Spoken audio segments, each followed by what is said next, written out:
Fox News alert, the commander-in-chief's just been presented military options that would knock the snot out of the enemy.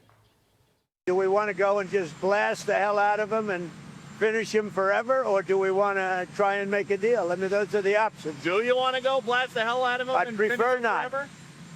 On a human basis, I'd prefer not, but that's the option. Yesterday, the president spent the afternoon consulting his top national security team in the Situation Room. Vance, Rubio, Hegseth, and the CIA director all there. As CENTCOM Commander Admiral Brad Cooper and General Raisin Kane briefed them on strike packages for one final blow. The session lasted 45 minutes. He was reportedly presented with strike options on infrastructure, a ground assault on the Strait, and an uranium extraction. But the commander-in-chief keeping his cards close to his vest. Are you considering new strikes on Iran? Why would I tell you that? The war just hit day 60, and the press is telling the president time's up. Mr. President, it's day 60. Are you going to seek congressional authorization for... Well, no other country has ever done it. It's never been, as you know, most people consider it totally unconstitutional. Also, we had a ceasefire, so that gives you additional time. But no other country's done it. We're in the midst of a big victory. This is a victory like we haven't had since Venezuela. Trump sent a letter to Congress today telling them no need for an extension. The ceasefire's already terminated the war. Hegseth and General Kane have spent all week on the Hill testifying and briefing senators behind closed doors.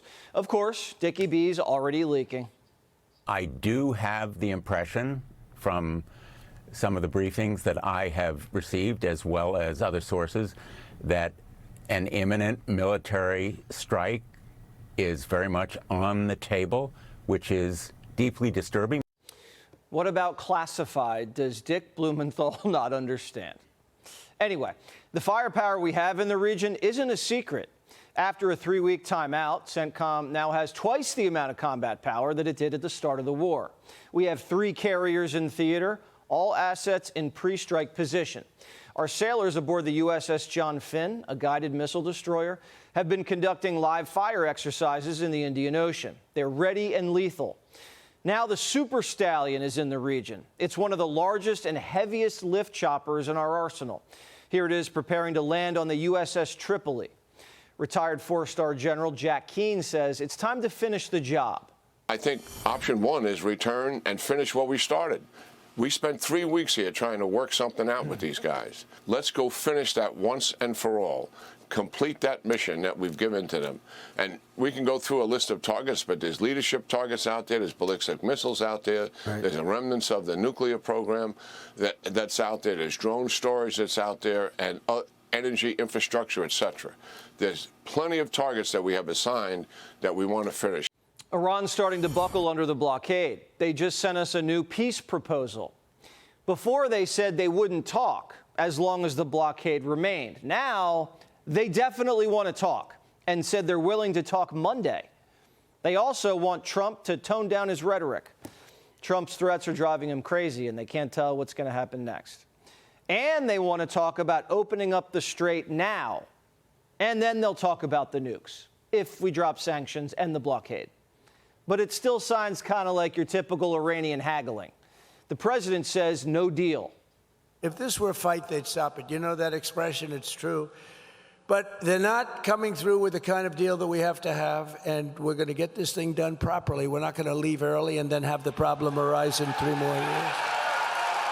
The Iranians, as squirrely as they are still signaling that a deal is possible. And this just in, Trump just gave Kushner and Witkoff another weapon. Nick Stewart from the Foundation for Defense of Democracies has just been added to the negotiating team.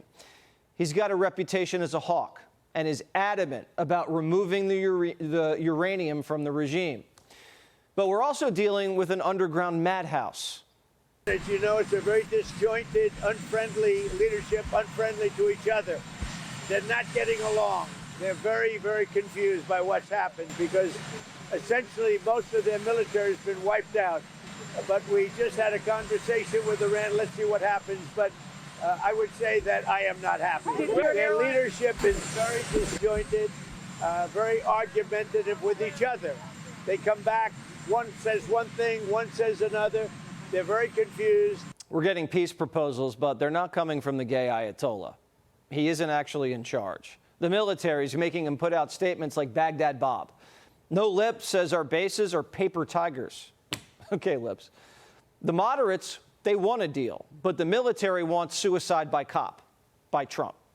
Hardliners believe the embargo's an act of war, and they want to start shooting. They're either bluffing, have a death wish, or just want to jack up oil prices again to squeeze 47. But even though they're on their knees, they're still showing a little creativity. Kamikaze dolphins. The Persians want to strap mines to dolphins to weaponize the strait. Don't tell PETA. These rogues are desperate. The blockade's already forced 45 ships to do a 180. And now the Pentagon is using AI to hunt down Iranian mines. The president says it's basically already over. The blockade has been unbelievable, powerful, 100%. It's been actually unbelievable. If we left right now, we had a great victory, but we're not doing that. The Pentagon says the blockade's already cost the Iranians $5 billion. And inflation is so high, it'd make Biden blush. If you want to block a cheese in Iran, you have to be a millionaire. It costs 7 million rial just to buy some smoked Gouda. You want a new car? That'll be 25 billion rial, billion with a B. But we hear the camel business is booming. If a rickety old sedan costs that much, how much do you think it's going to cost the Iranians to rebuild their whole country? Operation Economic Fury squeezing them like an anaconda. And this just in, Scott Bessent slapping sanctions on any ships paying tolls to these pirates. He's also sanctioning their currency exchanges, these financial rackets that move oil revenue to the Iranian military and their proxies. And guess what currency the Iranians use for oil sales? The Chinese yuan. So Beijing, not happy. And in 2 weeks, Xi's honoring a very special guest.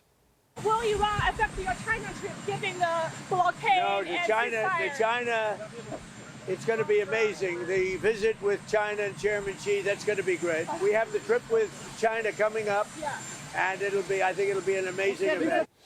If we don't have a deal in 2 weeks, the president's going to be sitting across the room from the Chi-Coms with the blockade still in full effect. And it's maybe going to force Xi's hand. It could really give the premier a diplomatic opportunity to nudge the Ayatollah to the table and look like a serious world power, because the embargo's blocking his cheap supply of illicit Persian oil. And the other tankers headed towards China, they're all getting scared of getting seized. They're playing cat and mouse with the 7th Fleet, taking longer and pricier routes. Now, while we're sticking up Xi's favorite gas station, we have them surrounded. Marine Scouts are conducting live fire training in South Korea with 50 caliber rifles. Our Philippine allies have also been with us. U.S. Marines have been training shoulder to shoulder. U.S. Special Forces have been executing parachute operations with our Filipino friends. The Japanese are also inching closer. For the first time, the Japanese Army's highest operational command unit, alongside the U.S. Marines, are doing drills on southwestern islands near Taiwan. If you're China, it's a little too close for comfort. In a year, we've kicked them out of South America, the Middle East, and now we're just hanging next door with loaded rifles. The U.S. dollar is dominant, and Venezuela was a home run. Chevron says America's making mucho dinero. Venezuelan government seems to be very interested in more U.S. investment in the country. A number of different companies have been down there taking a look at things. This would be good for Venezuela, it'd be good for the United States.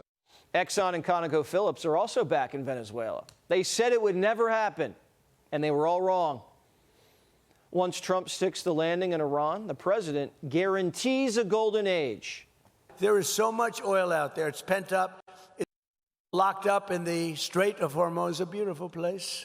It's, I think they have close to 400 ships loaded up with oil. These people tried to hold up our country for years and years, the world, by closing up the Strait of Hormuz. When all of that stuff comes out, you're going to see prices dropping on gasoline like you've never seen. Gas prices are high. There's no doubt about it. But he's promising relief right around the corner. You just have to trust him to keep his word. The president knew Operation Epic Fury was a risk, but he says it was worth it. I did something that was, I don't know, foolish, brave, but it was smart. I would do it again, but I thought the numbers would be much worse. I thought the stock market would go down much more. I thought the oil prices would go up much more. I said, but we have no choice. Whether it does or doesn't, I have to do what's right. Today, new all-time highs for the S&P and NASDAQ, and oil prices down over $10 for midweek. So far, the base is all in. We're in a war because I think you would agree we cannot let lunatics have a nuclear weapon. Do you agree? Whoa.